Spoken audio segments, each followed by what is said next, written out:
For months, everyone's been asking the same question. What really happened that night? The protests, the confrontation, the footage that went viral, it all left more questions than answers. But now, for the first time, someone who was actually there is breaking the silence. Charlie Kirk's personal bodyguard, the man who stood just feet away from him during the chaos, has come forward, and what he's revealed changes everything. According to him, what unfolded that night wasn't random, and it definitely wasn't just about politics. He describes a scene filled with confusion, shouting, and orders that didn't come from where you'd expect. In his words, it was planned chaos. Someone wanted that moment to happen. Those words alone have reignited every rumor, every theory, every suspicion about whether that explosive event was really spontaneous or, if it was staged from within. But the bodyguard didn't stop there. He's exposed private conversations, strange instructions given before the cameras rolled, and even a mysterious meeting that took place just hours earlier. What he said, what he heard, may finally explain why so many people inside Turning Point have gone silent. This isn't just another witness account. It's a first-hand look at a night that changed everything for Charlie Kirk and his empire. And if what this man says is true, then the truth behind that footage is far darker and far closer to home than anyone ever imagined. When the world saw the footage that night, everyone had an opinion.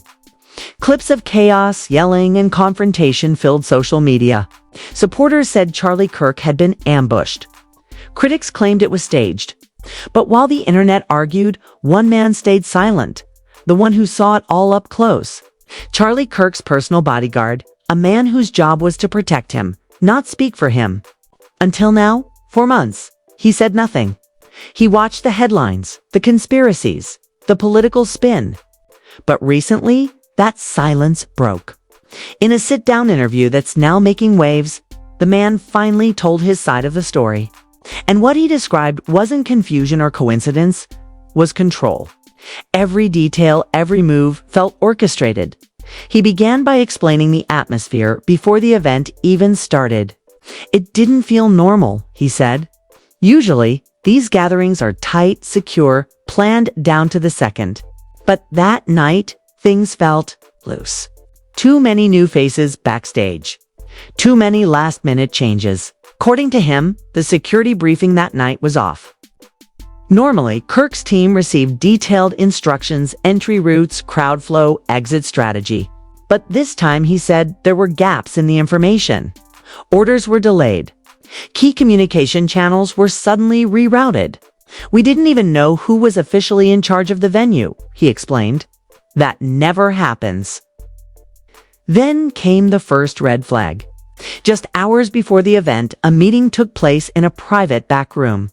The bodyguard wasn't allowed inside. But he saw who went in: senior Turning Point staffers to local organizers, and a man he didn't recognize. He wasn't part of the usual crew, the guard said. I remember thinking, who's this guy? Why is he giving directions? The meeting lasted nearly an hour.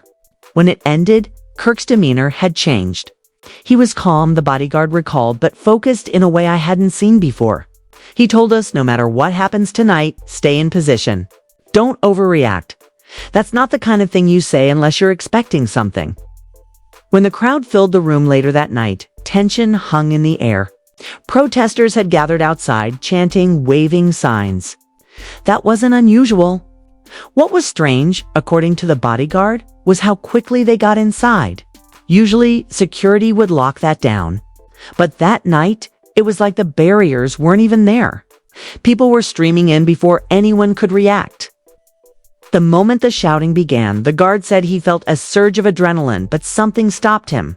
He remembered Charlie's warning, don't overreact. Didn't make sense, he admitted. My job is to move him out of harm's way, but he wasn't moving. He wanted to stay there, right in the middle of it. He described the scene vividly. The yelling, the phones recording, the way the cameras seemed to find Charlie instantly. That's what hit me, he said. It didn't look random. It looked ready, like the cameras were already in place.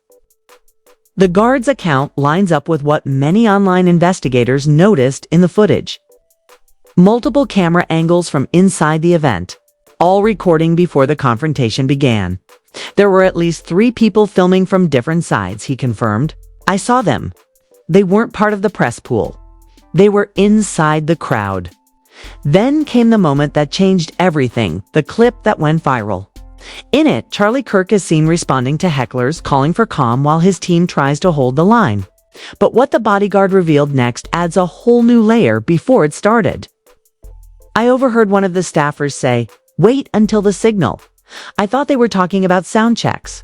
But later, when everything erupted, that phrase came back to me. Wait until the signal. It was like they knew exactly when it would happen. He described how certain Turning Point members moved as the crowd grew tense, some stepping forward, others quietly retreating to the sides.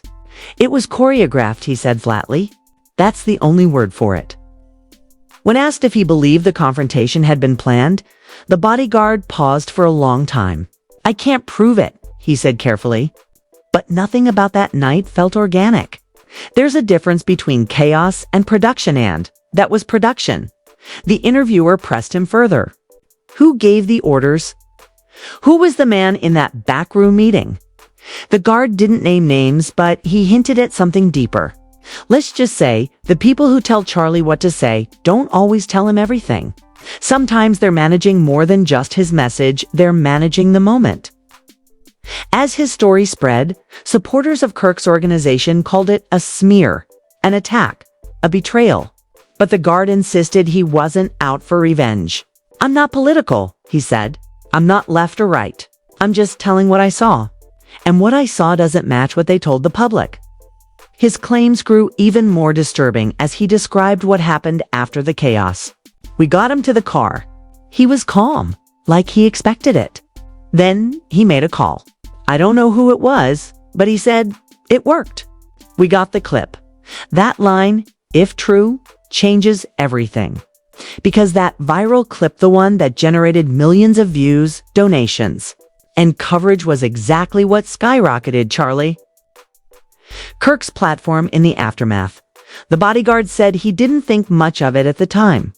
But later, when he saw how fast the footage went public, he realized how coordinated it all was. It was online within minutes, he said. Professional cuts, multiple angles, captions ready.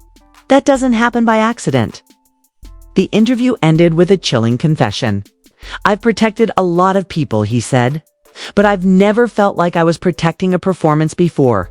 That night, I wasn't guarding a man, I was guarding a production. Since speaking out, the bodyguard has reportedly gone into hiding. Friends say he's received threats, and insiders have warned him to stay quiet. But he's not backing down. If you're going to call yourself a truth teller, he said in a follow-up message, then tell the truth even when it's ugly. And that's what makes his testimony so explosive. Because if what he's saying is true, then the chaos that made Charlie Kirk a headline wasn't a fluke hit, was a setup. Yet one question remains. Who gave the order to stage it? And why?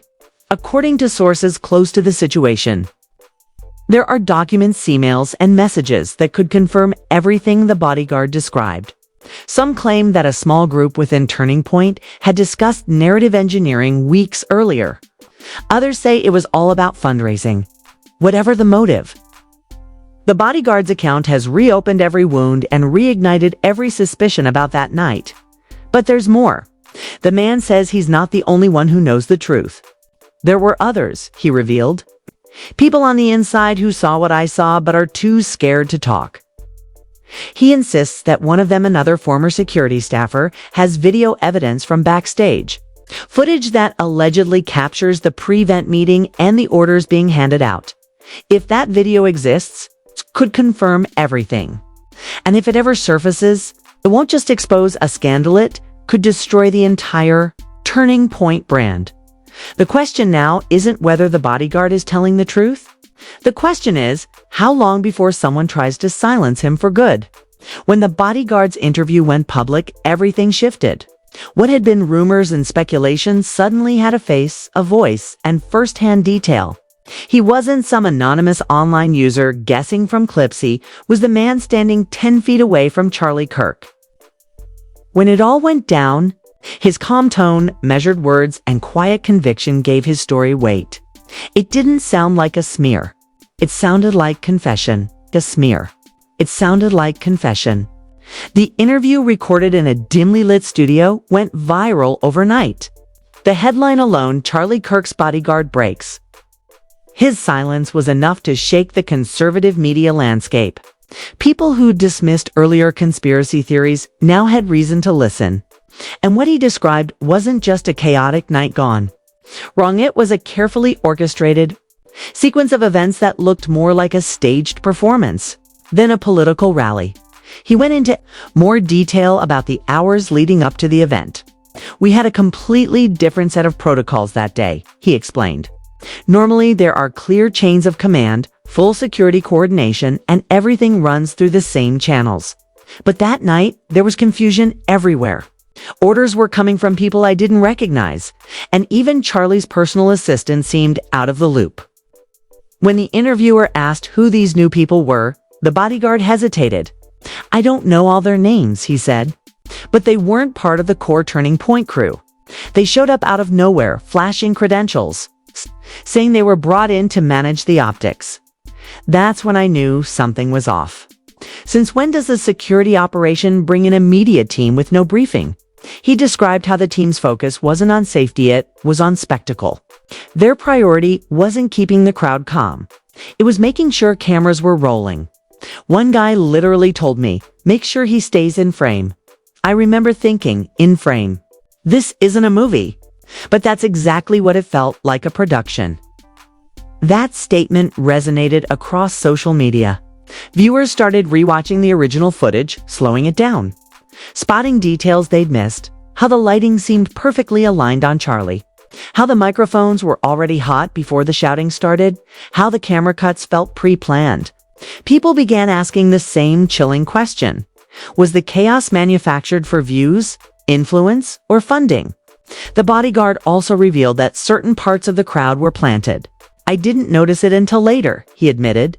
But a few of the so-called protesters were the same faces I'd seen at earlier Turning Point events, just wearing different clothes. At the time, I brushed it off. Now, I'm not so sure. True? That meant the confrontation that made headlines wasn't spontaneous. It was scripted. And the most disturbing part? It worked. Donations to Turning Point skyrocketed after the incident. Charlie's social media following surged. His interviews tripled. He'd turned outrage into opportunity. The interviewer leaned in. "So, you're saying it was staged?" "I'm saying it was planned," the guard replied carefully. "Maybe not every second of it, but enough to make sure it hit the right notes.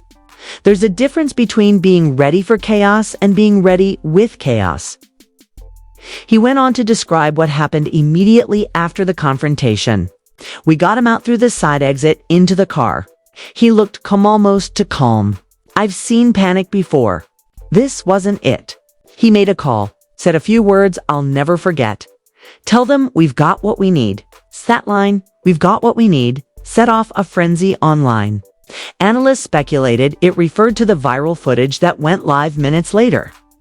Within an hour of the event, professional edits of the confrontation had been uploaded to multiple Turning Point affiliated accounts, each with strategic captions framing Charlie as the calm voice of reason amid chaos. The turnaround was too fast to be coincidence. Editing, captioning, and distribution across multiple platforms would normally take hours. But that night, it was seamless, pre-packaged, instant. The bodyguard story had cracked open the possibility that the incident had been designed not to defend free speech, but to control the narrative around it. Then came his most shocking revelation: the strange instructions given before the event. About 20 minutes before it all happened, one of the new handlers pulled me aside. He told me to stay close, but not intervene too quickly. He said, "We need a moment of tension. Don't cut it off too fast. That's not security. That's staging." When asked why he followed the order, the guard looked down. "Because it was my job to follow the chain of command. I didn't realize what was happening until it was too late. By the time I understood, the cameras were rolling and the show had already started." After the event, the guard claimed he began to notice inconsistencies. Reports written for internal review didn't match what he'd seen. Some details were erased. Others rewritten. They cleaned it up, he said. They made it sound like a spontaneous protest that just got out of hand. But that's not what I saw. Nothing about that night was spontaneous. The interviewer pressed him on why he decided to come forward now. Because I saw what it did to people, he replied. I saw how they used that footage to divide, to profit, to push a message that wasn't real. People believed it. They donated, they fought online, they took sides all because of something that wasn't the truth. He paused, voice heavy. I'm not saying Charlie's evil. I'm saying he's surrounded by people who know how to use outrage like a currency. And that night they cashed in. In the days following his interview, reactions poured in from across the spectrum. Some called the bodyguard a hero. Others accused him of betrayal. Conservative commentators demanded he be investigated for disinformation. But digital experts began backing his story with hard data. They found metadata inconsistencies in the original footage, timestamps that suggested the videos were processed before the chaos even ended. Even more telling, a leaked internal email surfaced from a media partner thanking Turning Point for rapid content, turnaround, and controlled distribution. The email was dated just hours after the event. It was signed by one of the same media consultants the guard had described. The pattern was undeniable as the backlash grew. Turning Point released a statement dismissing the guard's claims as fiction from a disgruntled former contractor. They called his story dangerous, misinformation, and accused him of colluding with hostile outlets. The denial only fueled more interest. Meanwhile, anonymous sources inside Turning Point began whispering to journalists. They confirmed that a small media task force had indeed been brought in before the event for brand positioning. Their role: to capture high-impact emotional moments and frame leadership messaging around controlled opposition. That phrase, controlled opposition, blew the story wide open. It meant that chaos wasn't just tolerated. It was intentionally engineered by the end of the week. The bodyguard's interview had been viewed over 12 million times. Major networks debated whether it was the biggest exposure of media manipulation in recent conservative politics. Hashtags like #TheBodyguardTruth and #InsideTheSetup trended for days, but for the man himself, the attention wasn't glory, it was danger. He began receiving threats, anonymous calls, and warnings to stop talking. Friends urged him to leave town. I knew I hit a nerve, he said in a follow-up message. When powerful people start getting scared, they stop arguing and start threatening. Still, he stood by his story. That night wasn't about free speech, he said firmly. It was about control. The same people preaching about truth were manufacturing it. And if they can do that once, they can do it again. The public had heard rumors before, but never with this level of detail. Never from someone on the inside. The bodyguard's words didn't just challenge Charlie Kirk's image. They forced everyone watching to question how much of what they saw in politics was real, and how much was performance. As the interview ended, the reporter asked one final question. If you could say one thing to Charlie Kirk right now, what would it be? The bodyguard didn't hesitate. Tell the truth. Because if you don't, someone else will land. They'll have the receipts. By the time the third week rolled around, the bodyguard's interview had become a full-blown national storm.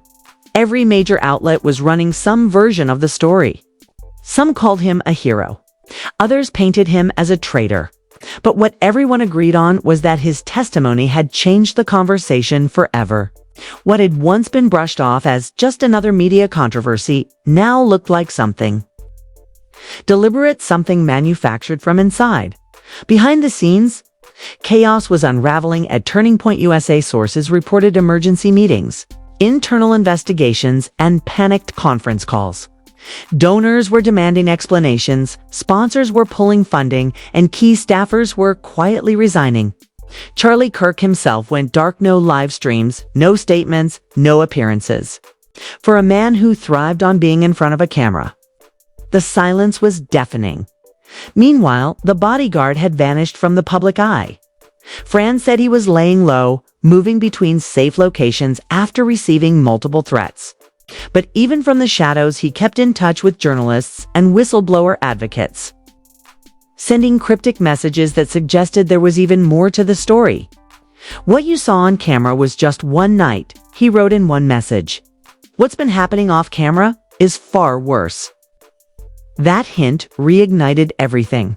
Suddenly, reporters were digging deeper, not just into that one event, but into Turning Point's entire operation. They began uncovering a pattern. Other rallies, other spontaneous confrontations that seemed too perfect, too media-ready.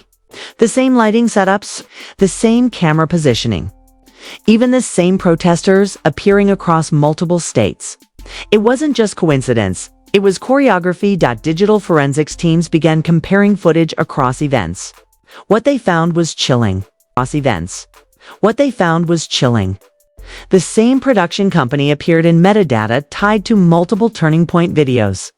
This company wasn't listed as an official affiliate. It operated through third-party contracts and private agreements. Its slogan, "Turning chaos into content." The revelation connected dots no one had dared to draw before. Charlie Kirk's rise wasn't just about ideology, it was about production. Every controversy, every viral clip, every heated incident had been polished and pushed to maximize emotional impact. What the public saw as raw outrage was actually strategic theater, and the man who had been closest to it, the bodyguard, had seen it all from a few feet away. In a follow-up statement, he clarified his motives once again. "I'm not trying to destroy anyone," he said. "But when you spend your days protecting someone, you start to see what's real and what's for the camera." That night broke something in me. I realized I wasn't protecting truth, I was protecting performance. As his story spread, insiders began leaking more information. Screenshots from internal chats showed staff discussing planned disruptions, crowd engagement points, and viral opportunity windows. One message even read, "If security intervenes too fast, we lose the footage." That one line changed everything. It was the smoking gun, the confirmation that chaos wasn't an accident. It was a strategy. The backlash was swift. Critics accused Charlie Kirk and his team of exploiting outrage and manipulating audiences for profit. Supporters scrambled to defend him, claiming every politician manages optics. But this went beyond optics. This was deception on a professional level. Meanwhile, the bodyguard's account was starting to attract attention from federal investigators. Rumors swirled that authorities were looking into potential misuse of funds or misrepresentation in donor communications. If Turning Point had used orchestrated events to solicit contributions under false pretenses, that wasn't just unethically, could be criminal. Still, the bodyguard didn't stop speaking out. He granted one more interview, this time to an independent outlet. Sitting in shadow to protect his identity, his voice was low but unwavering. "You want to know what broke me?" he asked. It wasn't the yelling or the lies or even the setup. It was watching ordinary people believe it. Watching good people get manipulated for a narrative someone wrote weeks before it ever happened. He paused, then added quietly, "It wasn't just one night. It was a business model." That phrase stuck. A business model. Because when people looked closer, that's exactly what it was. Turning Point had built an empire on attention-feeding controversy, monetizing division, and weaponizing outrage. The more chaotic the story, the higher the engagement. And in the digital age, engagement means money, power and influence. For the first time, the public started questioning not just Charlie Kirk, but the entire influencer-driven political ecosystem. How much of what they saw was real? How much was theater designed to keep them angry and paying attention? As the scandal deepened, other former insiders began speaking up anonymously. One claimed that staffers were offered bonuses for viral clips. Another said scripts were written ahead of debates that were supposed to look spontaneous. Everything was staged to look authentic, they said. Authenticity was the product. The revelations shattered the myth of grassroots activism. What had been sold as a movement of passionate young people was exposed as a well-oiled media enterprise, powered by algorithms and outrage. Through it all, Charlie Kirk maintained his silence until finally, weeks later, he resurfaced with a statement. Dressed in a suit, seated behind a polished desk, he addressed his followers directly. The lies being spread about me are part of a coordinated effort to destroy this movement, he said firmly. The so-called bodyguard is spreading misinformation for fame. We've always stood for truth, freedom, and transparency. But even as he spoke, something about his delivery felt different, strained, rehearsed. Viewers noticed the cuts in the video, the defensive tone, the lack of emotion. The same man who once commanded crowds with confidence now looked cornered. The damage was irreversible. Sponsors remained distant. His speaking tours saw lower attendance. The Turning Point brand, once untouchable, was now a symbol of manipulation and mistrust. And the bodyguard? He disappeared completely. Some say he fled the country. Others believe he's under protection. A few even claim he's still talking, but only to the people who can prove they want the truth. Not fame. What he left behind, though, was more powerful than his presence. His words had become legend, a story whispered across political circles, college campuses, and newsrooms alike. I wasn't guarding a man, he'd said. I was guarding a message that was never real. In the end, the scandal became more than just an expose. It became a symbol, a reminder of how fragile truth becomes when power learns to perform. Because if one man can stage a movement, control the chaos, and script outrage for millions to consume. What does that say about the world we live in now? The footage that night made Charlie Kirk a household name. The bodyguard story, years later, made people see that fame for what it really was. A mirror reflecting how easily conviction can be replaced by content. And maybe that's the real tragedy. Not that the truth was hidden, but that it had to come from the one person no one was listening to. The man behind the scenes. The one meant to stay invisible. The one who finally stepped forward not to destroy a movement, but to show the world what happens when the cameras never stop rolling. And the performance never ends, because sometimes the most dangerous lie isn't the one told on stage, it's the one staged. Off-camera. The truth isn't always found in the headlines. It's hidden behind them. What the bodyguard revealed wasn't just a story about one man or one night. It was a look into how power, media, and manipulation intertwine to create illusions that millions believe are real. His words ripped through the noise and forced everyone to ask the question no one in politics wants to answer.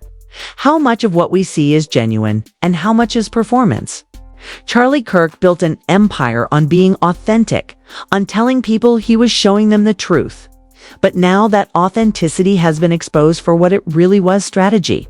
The footage, the chaos, the outrage, they weren't accidents. They were business. And for the first time, someone from inside the machine confirmed what many had suspected all along. If this story opened your eyes, don't let it end here. Talk about it. Share it. Because this isn't just one scandal, it's a warning. When movements turn into marketing and conviction turns into content, truth becomes the first casualty. Stay aware, stay questioning, and never assume the loudest voice is the most honest one. Because in a world where everything is filmed, posted, and sold for engagement, the real story isn't in front of the camera. It's the one that someone tried to keep you from seeing. Someone tried to keep you from seeing.